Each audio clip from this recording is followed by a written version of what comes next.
খুলনা সড়কগুলোতে শৃঙ্খলা বজায় রাখার দায়িত্ব নিজেরাই নেন শিক্ষার্থীরা। রোদ বৃষ্টি উপেক্ষা করে তারা যানজট নিয়ন্ত্রণে কাজ করে যান। তাদের এই কার্যক্রম পুরো নগরবাসীর মন জয় করে নেয়। আগে নগরীর যে গুরুত্বপূর্ণ মোড়গুলোতে যানজট ছিল, সেই যানজট এখন আর নেই।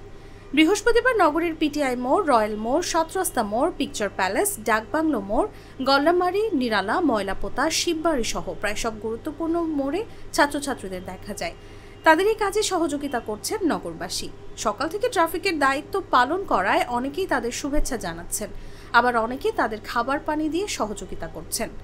বৈষম্য বিরোধী ছাত্র আন্দোলনের সমন্বয়ক মাহিম বলেন, আমরা চাই একটা সুন্দর রাষ্ট্র গঠন হোক, যেখানে সবাই আইন মেনে চলবে, দুর্নীতি আর অনিয়মকে কোনোভাবেই প্রশ্রয় দেবে না।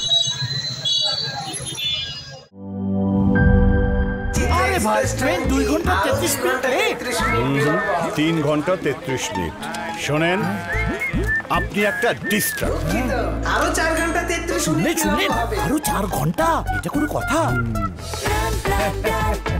সময়টা দৌড়াবে। প্রাণ ডাল, মুঠোই মুঠোই সময় পার।